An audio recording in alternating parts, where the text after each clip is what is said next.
cold. No, for then we shall be clothed. I mean, and will we being colder won't drop. Aye, while you live, your neck out of collar. I strike quickly, being moved. But thou art not quickly moved to strike. A dog of the house of Montague moves me. To move is to stir, and to balance is to stand. Therefore, if thou art moved, thou runnest away. A dog of that house shall be moved to stand. I will take the wall of any manor made of Montague. That shows thee a weak slave, for the weakest goes to the wall.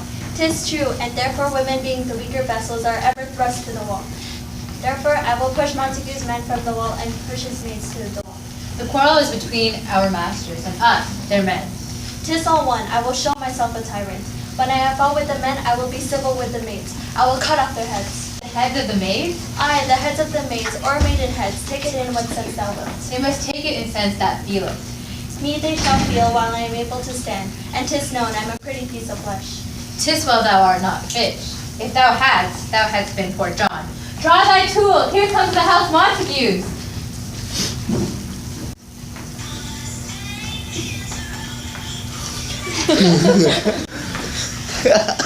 My naked weapon without curl, I will back thee. How turn thy back and run? Fear me not. No, Mary, I fear thee. Let us take the law of our sides, let them begin. I will frown as I pass by and let them take it as they list. Nay, as they dare, I will bite my thumb at them, which is a disgrace to them if they bear it. Do you bite your thumb at us, sir? I do bite my thumb, sir. Do you bite your thumb at us, sir? Is the law of our side if I say I? Nay. No, sir, I do not bite my thumb at you, sir, but I bite my thumb, sir. Do you quarrel, sir? Quarrel? No, sir. But if you do, sir, I am for you. I serve as good as the men as you. No better. Say better. Here comes one of my master's kinsmen. Well, sir. You lie. Draw you men. Gregory, remember that washing glove. Mark, fools, put up your sword and do about what you do.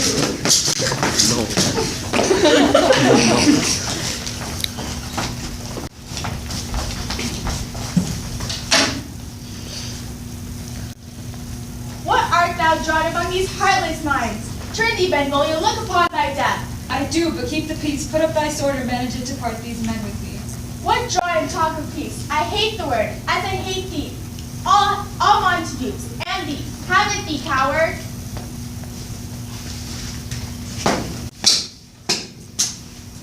Club, Phil, Parsons. Strike, beat them down. Down with the Capulets, down with the Montagues. What noise is this? Give me thy long sword, Mo. A crutch! A crutch! Why call for a sword? Sorry, say, old Montague's come and pushes the blade in spite of me. Thou villain Capulet, hold me not, let me go! Thou shalt not serve one foot to seek a foe.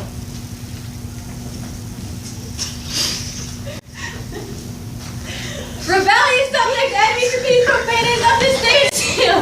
Will they not hear? What ho, you men, you beasts, that quench the fire of pernicious rage with purple fountains issuing from your veins, on pain of torture from those bloody hands, throw your mistempered weapons to the ground and hear the words of your moved prince.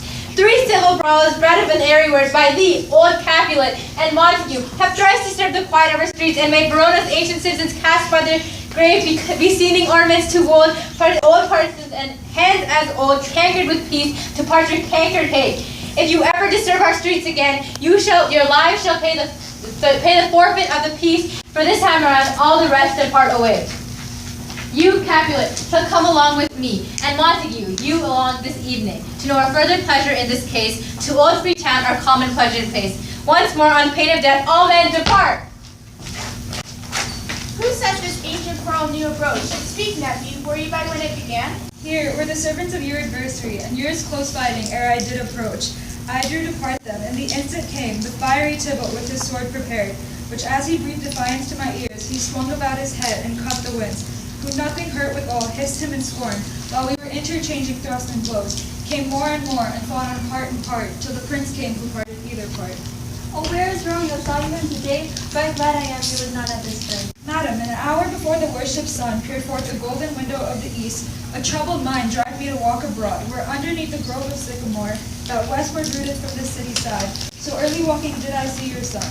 Towards him I made that he was wearing me, and stole into the covert of the wood.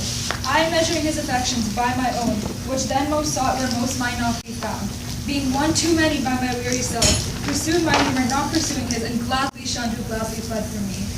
Many a morning hath he there been seen, with tears augmenting the fresh morning dew, adding to clouds, more clouds with his deep sighs, but also soon as the all-cheering sun should in the farthest east begin to draw, the shady curtains from Aurora's bed, away from light steals home a heavy sun.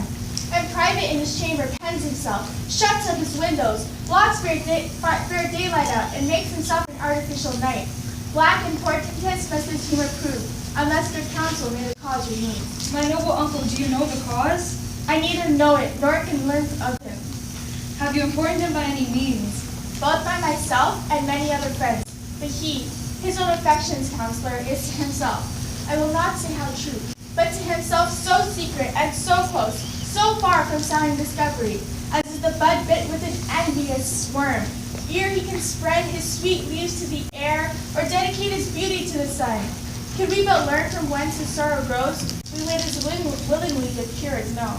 See where he comes, so please you step aside. I'll know his grievance or be much denied. I would thou wert so happy by thy stay, to hear true shrift. Come, madam, let's away. Good morrow, cousin. Is the day so young? But news struck nigh. I mean, sad hours seem long. Was that my father that went hence so fast? It was. What sadness runs in Romeo's hours? Not having that which having makes me short. And love? Out. Of love? Out of her favor where I am in love. Alas, that love so gentle in his view should be so tyrannous and rough and true. Alas, that love, whose views muffled still, should without eyes be pathways to his will. Where shall we dine? Oh me, what prey was here? Yet tell me not, for I have heard it all. He was much to do with hate, but more with love. Why then? Oh brawling love, oh loving hate, oh anything of nothing first create, oh heavy lightness, serious vanity, misshapen chaos of well-seeming forms. Feather of lead, bright smoke, cold fire, sick health, still waking sleep that is not what it is. This love feel I, that feel no love in this. Dost thou not laugh? No, cuz I rather weep Good heart, at what? at thy good heart's oppression. Why, such as love's transgression, griefs of mine own lie heavy in my breast, which thou wilt propagate to have oppressed. With more of thine, this love that thou hast shown doth add more grief to too much of mine own. Love is a smoke raised with the fume of sighs, being purged, a fire sparkling in lovers' eyes, being vexed, a sea nourished with loving tears. What is it else? A madness most discreet, a choking gall and a preserving sweet. Farewell, my cuz. Soft, I will go along, and if you beat me so, you do me wrong. Ted, I have lost myself. I am not here. This is not Romeo. He's some other where. Tell me in sadness, who is it you love? What shall I groan and tell thee? Groan, why no, but sadly tell me who. Bid a sick man in sadness make his will. A word ill urged to one that is so ill. In sadness, cousin, I do love a woman. I aim so near when I suppose you love.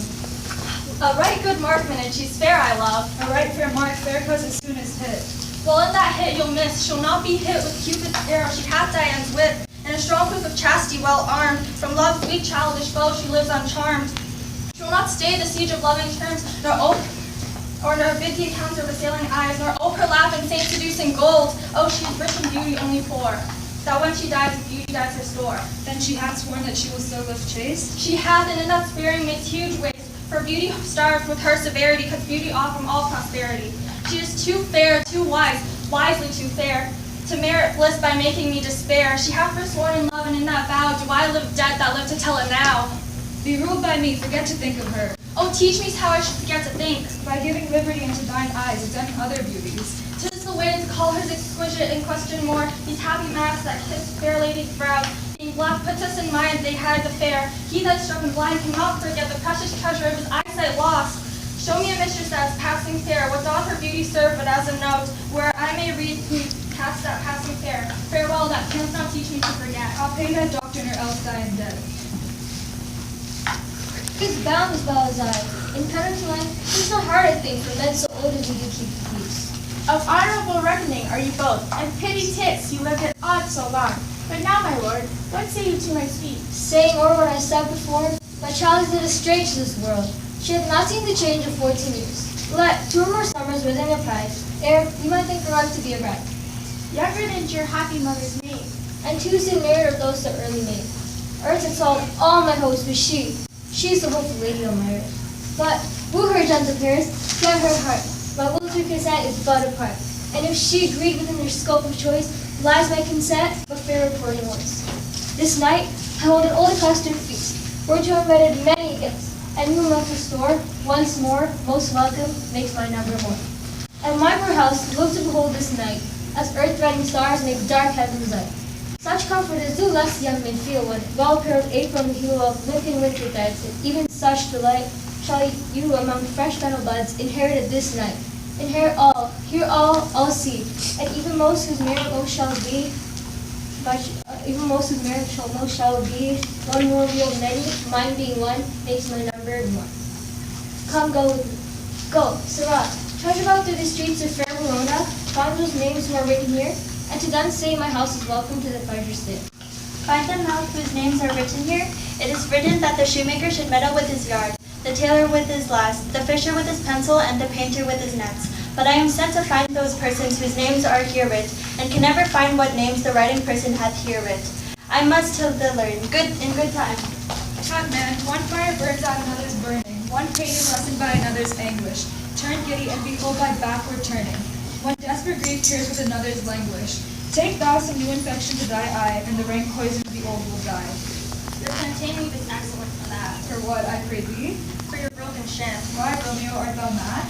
Not mad, but bound more than a madman is. Shut up in prison, kept without my food, whipped and tormented, and... Go in, good fellow. God me, I pray, sir, can you read? I am my own fortune and my misery. Perhaps you have learned it without book, but I pray, sir, can you read anything that you see? I, if I know the letters and the language. Ye say honestly, rest you married. Stay, fellow, I...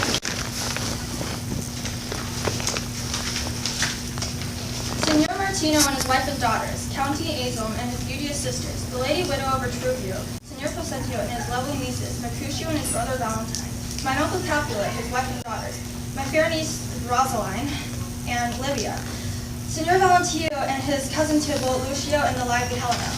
A fair assembly, whither should they come? Whither, to supper? To a house. Whose house? My master's. Indeed, I should have asked you that before. Now I'll tell you without asking. My master is the great rich Capulet. And if you be not of the house of Montagues, I pray, come and crush a cup of wine. Rest you merry. At this same ancient feast of Catholics, of the fair Rosaline, whom thou so lovest, with all the admired beauties of Verona, go thither, and with unattained eye, compare her face with some that I shall show, and I will make thee think thy swan and crow. When the devout religion of mine eye maintains such falsehood, then turn tears to fire, and these who often drown can never die. Transparent heretics be burnt for liars. One fairer than my love, the all-seeing sun.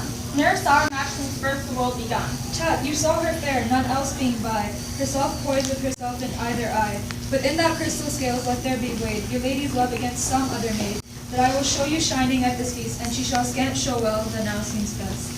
I'll go along, no such sight to be shown, but to rejoice in thunder ring. My daughter, call her forth to me. Now while the maiden is child-filled, I bid her come. What lamb? What ladybird? God forbid. Where's this girl? What? Juliet! How now, who calls? Oh, your mother. I'm here, what is your will? This is the matter. Nurse, give leave a while. We must talk in secret. Nurse, come back again. I have remembered. Thou shalt have here our account. Thanks, I can tell her age unto an hour. She's not 14. I'll lay 14 on my teeth, and for my teeth meat spoken, I have but 4. Now, how long is it till Lammas time? A fourth night and odd day. Even or odd of all days in the year, come Lammas even at night shall she be 14. Susan H.C., God rest all Christian souls for an age. Well, Susan is with God now, she was so good for me. But as I said before, come Lammas even night shall she be 14. Now shall she marry, I remember it well. And 'tis since the earthquake now 11 years. And she was weaned, I never shall forget it. Of all the days in the year upon that day, for then I laid warmly to the dove, sitting in the house under a dove house wall. My lord and he were then in Mantua. Nay, I do bear a brain, but when I did taste the warm beer on the nipple of my dog and felt it bitter, pretty fool, see it touchy and fall out with dove. Shake, quoth the dove house, toasting me to bidding me trudge. And since that time it has been 11 years. For then she could stand alone. Nay, by the truth, she could have run and wobbled about. For even the day before she broke her brow, for then my husband, God rest his soul, A was a merry man, took up the child. Yeah, quoth he, toss thou fall upon thy face, thou wilt backward when thou comest of age. Will thou not, Jewel? And by my holy dead, the pretty wretch was crying and said, I. You see how a death should fall about. I warrant, and I should live 1,000 years, and I never shall forget it. Will thou not, Jewel, quoth he? I'm pretty full of stinted, and said I. Enough of this! I pray thee hold thy peace. Yes, madam, but I cannot choose but laugh, to see how she should leave crying and say I. And yet I warranted upon its brow a bump as big as a young cockerel stone. A malicious knocking and cried bitterly. Yeah, quoth my husband, dost thou fall upon thy face, thou wilt back when thou comest a bitch. Will thou not, Jewel? Pretty foot stinted, and said I. I've stint that too, I pray thee, nurse, say I. Peace I've done. God mark thee to his grace. Thou was the prettiest babe that e'er I nursed, and I might actually live to see thee married once. I have my wish. Mary, that same Mary I came to talk of. Tell me, daughter, how stand your dispositions to be married? It is an honor that I dream not of. An honor, were I not thine only nurse, I would say thou sought wisdom of thy plea. Well, think of marriage now, younger than you are in Verona. Ladies of esteem are already made mothers. By my count, I was your mother much of these years that you are now a maid. This, then, in brief, the valiant Paris seeks for you for his love. A man, young lady, lady such a man is all the world. Why, he's a man of wax. Verona summer hath not such a flower. Nay, he's a flower, very flower. Well, what can you say? Can you love the gentleman? This night you shall behold him at our feast. Read the volume of young Paris' face, and find delight writ there within beauty's pen. Examine each married lineament, and see how one another leads content. And what obscured in this far volume lies, find written in the margin of his eyes. This precious book of love, this unbound lover, to beautify him only lacks a cover.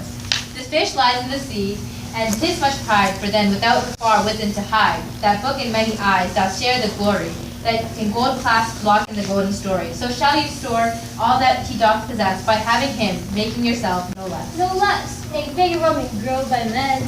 Speak briefly, can you like of Paris' love? I'll look to like if looking like you more, but no more deep will I dart mine eye. Then your consent gives strength to make it fly. Madam, the guests are come, supper served up. You called, my young lady. My young lady asked for it. The nurse and Kristen the pantry, and everything at extremity. I must hence to wait, beseech you, follow straight. We follow thee, Juliet, the county stays. Go, girl, seek happy nights to happy days.